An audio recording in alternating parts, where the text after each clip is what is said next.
Assalamualaikum warahmatullahi wabarakatuh. Selamat pagi anak-anak. Apa kabarnya hari ini? Alhamdulillah, baik-baik saja. Luar biasa. Allahu Akbar. Alhamdulillah, semangat sekali ya pagi ini. Sebelum kita memulai pembelajaran, boleh untuk ketua kelasnya memimpin doa terlebih dahulu? Ya, silakan. Bismillahirrahmanirrahim. Rabbi zidni ilman warzuqni fahman. Amin. Semoga pembelajaran kita hari ini berjalan dengan lancar ya, dan kita diberikan keberkahan dalam mencari ilmu. Selanjutnya, Ibu akan mengabsen terlebih dahulu. Untuk yang namanya disebutkan, langsung acungkan tangan ya. Angga Rustian, hadir. Ari Noviandi, tidak hadir. Kemana? Sakit. Dini Nuraini, Ayu Nurul, Fahmi, Hamidah, Kurniawan juga tidak ada. Kemana? Sakit atau izin? Oh, sakit. Muhammad Ridwan, Muhammad Misbah, Nisrina, Nurrahma, Fitri, Risa, Safira, Salsabila, Salsa Raisya. Jadi yang hari ini tidak hadir dua orang ya, Ari Noviandi dan juga Kurniawan. Kita doakan semoga yang sedang sakit segera diberikan kesembuhan seperti sedia kala dan bisa mengikuti pembelajaran seperti biasanya. Nah, sebelum Ibu menyampaikan materi pada hari ini, Ibu ingin bertanya terlebih dahulu. Pada minggu kemarin atau minggu yang lalu, kita belajar tentang apa ya? Ada yang tahu kita belajar tentang apa? Ya, mengenal 25 Nabi dan Rasul. Ada yang masih ingat lagu yang kita nyanyikan di minggu kemarin? Semuanya masih ingat? Kita nyanyikan lagi sama-sama ya. 1, 2, 3. Mengenal nama Nabi kita, salawat diutamakan. Sahabat ayo diingat, Nabi Adam sampai Muhammad. Allah muliakan Nabi, menjamin syurga. Adam, Idris, Nuh, Hud, Saleh, Ibrahim, Lut, Ismail, Ishak, Yakub, Yusuf, Ayub, Syu'aib, Musa, Harun, Zulkifli, Daud, Sulaiman, Ilyas,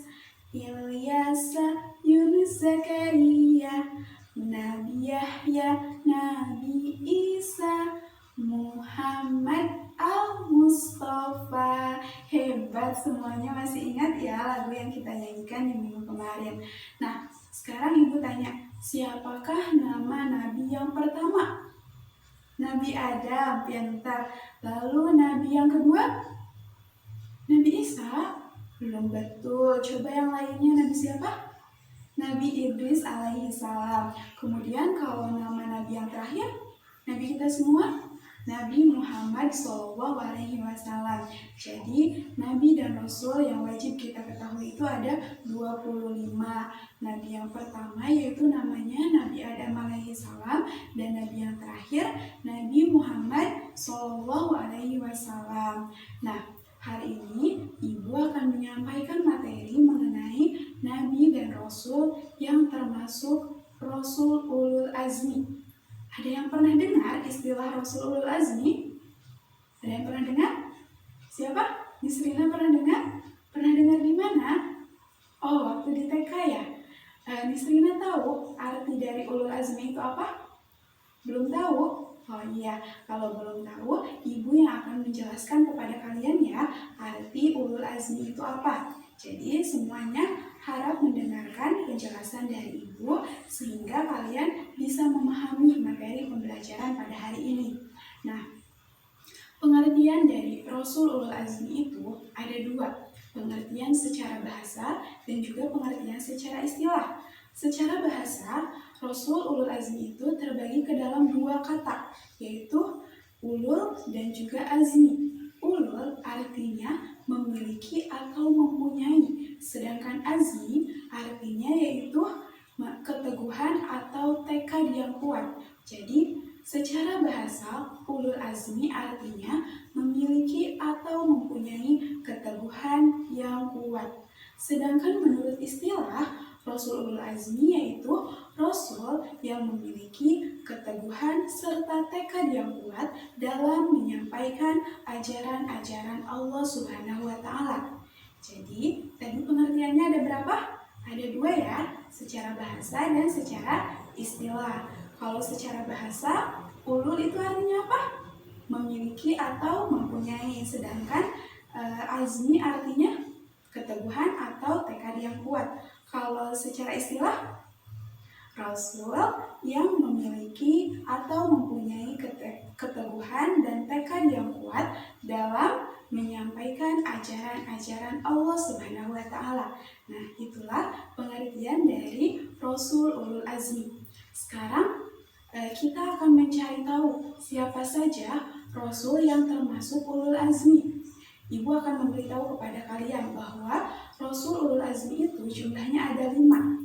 Nah, sekarang kita akan cari tahu bersama-sama ya. Ibu akan menyebutkan inisial atau huruf depan dari kelima Rasul ulul azmi tersebut. Yang pertama, huruf depannya itu diawali dengan huruf M.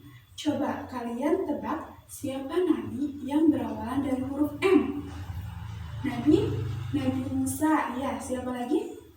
Nabi kita semua siapa? Nabi Muhammad. Pintar. Selanjutnya diawali dengan huruf I. Nabi Idris?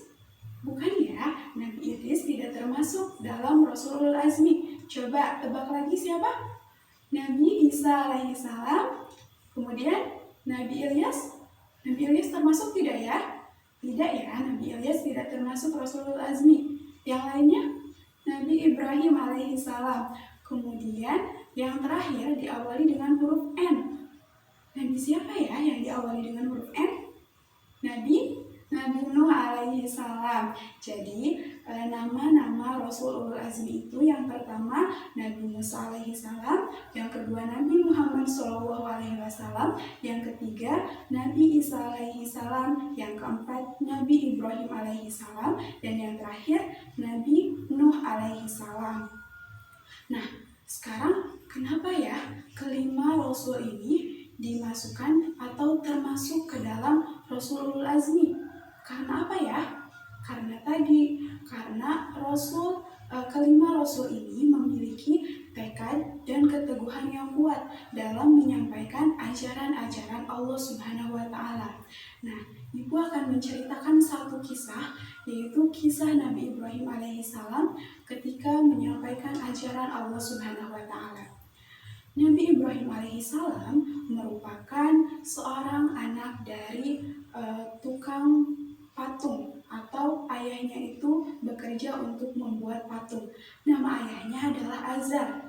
Nabi Ibrahim alaihissalam hidup pada masa Raja Namrud, di mana Raja Namrud ini merupakan raja yang sangat musyrik, raja yang kejam dan juga kufur. Kemudian Nabi Ibrahim alaihissalam ingin mengajak Raja Namrud dan juga kaumnya untuk menyembah ajaran Allah Subhanahu wa Ta'ala. Tetapi pada saat itu Raja Namrud dan kaumnya tidak mau untuk mengikuti ajaran Allah Subhanahu wa Ta'ala. Bahkan Nabi Ibrahim alaihissalam sampai dimusuhi oleh Raja Namrud dan juga dimasukkan ke dalam kobaran api. Jadi pada saat itu karena Raja Namrud tidak suka kepada Nabi Ibrahim pun dimasukkan ke dalam kobaran api oleh Raja Namrud. Tetapi dengan izin dari Allah Subhanahu wa Ta'ala dan Nabi Ibrahim diberikan keistimewaan atau mukjizat, sehingga ketika Nabi Ibrahim dimasukkan ke dalam kobaran api, beliau itu tidak hangus dibakar api. Dan itulah mukjizat dari Nabi Ibrahim alaihissalam. Nabi Ibrahim alaihissalam ini tentu saja ya memiliki keteguhan atau tekad yang sangat kuat dalam menyampaikan ajaran Allah Subhanahu wa Ta'ala. Bahkan beliau sampai dimasukkan ke dalam kobaran api oleh Raja Namrud. Nah, kemudian ibu akan memberitahu kepada kalian bahwa Rasul-rasul ulul azmi yang lainnya juga memiliki mukjizat, seperti Nabi Musa alaihissalam. Mukjizatnya yaitu memiliki tongkat yang dapat menjadi ular, kemudian tongkat yang dapat membelah lautan. Nabi Isa alaihissalam mukjizatnya yaitu bisa menghidupkan kembali orang yang sudah meninggal. Nabi Muhammad SAW memiliki mukjizat yaitu Al-Quran yang ada sampai sekarang ya, yang sering kita baca. Kemudian Nabi Nuh alaihissalam memiliki mukjizat yaitu bisa membuat kapal yang sangat besar untuk kaum-kaumnya pada saat kaum Nabi Nuh alaihissalam itu diberikan azab oleh Allah Subhanahu wa taala, sehingga kaum-kaumnya yang beriman dapat selamat karena masuk ke dalam kapal Nabi Nuh alaihissalam yang besar tersebut. Nah, itulah mukjizat dari Rasul-Rasul ulul azmi yang diberikan oleh Allah Subhanahu wa taala. Kemudian yang selanjutnya yaitu ibu akan memberitahukan kepada kalian contoh atau sikap serta perilaku yang dapat kita teladani dari Rasul-Rasul ulul azmi. Ada beberapa sikap yang dapat kita teladani atau dapat kita amalkan di dalam kehidupan kita sehari-hari. Yang pertama yaitu teguh dan sabar di dalam melakukan pembelajaran. Jadi ketika kita mengalami kesulitan saat belajar, kita harus sabar dan yakin bahwa kita akan bisa melewati kesulitan tersebut. Seperti halnya Nabi Ibrahim alaihissalam, beliau kan tetap yakin untuk menyampaikan ajaran Allah Subhanahu wa taala, bahkan sampai beliau itu dimasukkan ke dalam kobaran api. Kemudian yang kedua, teguh dan sabar di dalam beribadah. Jadi ketika kita akan melaksanakan ibadah khususnya yaitu sholat, kita harus sabar ya. Sabar dalam apa? Sabar ketika kita dihadapkan kepada rasa malas. Siapa di sini yang suka malas ketika melaksanakan sholat atau beribadah? Nah, kita harus mencontoh ya dari sikap Rasulul Azmi itu, bahwa kita harus sabar dalam menghadapi kemalasan. Kita harus lawan rasa malas tersebut sehingga kita bisa melaksanakan ibadah. Kemudian kita harus teguh dan sabar di dalam mematuhi aturan, baik aturan yang ada di rumah, aturan yang ada di sekolah, maupun aturan yang ada di lingkungan masyarakat. Karena aturan ini dibuat agar hidup kita itu lebih terarah, dan juga aturan itu dibuat agar hidup kita menjadi teratur. Misalnya ketika di rumah kita diterapkan aturan oleh orang tua kita bahwa tidak boleh untuk tidur di atas jam 8 atau lebih dari jam 8. Padahal kan kita masih mau menonton TV atau kita masih mau bermain game, tetapi kita harus segera tidur sebelum jam 8.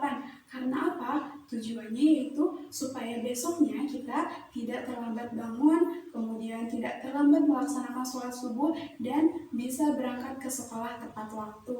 Nah, jadi kita harus teguh dan sabar di dalam mematuhi aturan-aturan yang telah dibuat baik oleh orang tua kita, oleh guru kita, maupun di lingkungan masyarakat tempat kita tinggal. Nah, itulah materi yang Ibu sampaikan pada hari ini. Sekarang Ibu akan bertanya kepada kalian tadi, siapa yang tahu arti dari ulul? Ulul itu artinya apa ya? Apa? Ya, artinya mempunyai. Kalau azmi artinya keteguhan. Jadi secara bahasa itu ulul azmi artinya apa ya? Artinya apa? Mempunyai keteguhan atau tekad yang kuat ya. Kemudian pengertian ulul azmi secara istilah. Ada yang bisa menjawab? Coba. Ya. Pintar. Secara istilah itu, Rasul ulul azmi merupakan Rasul yang memiliki keteguhan serta tekad yang kuat dalam menyampaikan ajaran Allah Subhanahu wa taala. Sekarang siapa yang bisa menyebutkan 5 Rasul ulul azmi? Nama-nama Rasul ulul azmi? Ya, silakan. Pintar. Nabi Muhammad, Nabi Musa, Nabi Isa, Nabi Ibrahim, dan Nabi Nuh alaihi salam. Coba sebutkan mukjizat dari Nabi Musa. Ayo, siapa yang ingat? Ya, mukjizatnya ada 2. Pintar, mujizatnya yaitu tongkat menjadi ular dan juga tongkat membelah lautan. Kemudian coba sebutkan satu sikap yang dapat kita teladani dari Rasul Ulul Azmi. Ya, apa? Hebat, teguh dan sabar di dalam belajar. Nah, itulah materi yang Ibu sampaikan pada hari ini. Semoga bermanfaat ya untuk kita semua dan semoga kita bisa bertemu kembali di pertemuan berikutnya. Mohon maaf apabila ada salah-salah kata dari Ibu, dimaafkan ya. Dan terima kasih untuk yang sudah mengikuti pelajaran pada hari ini. Wassalamualaikum warahmatullahi wabarakatuh.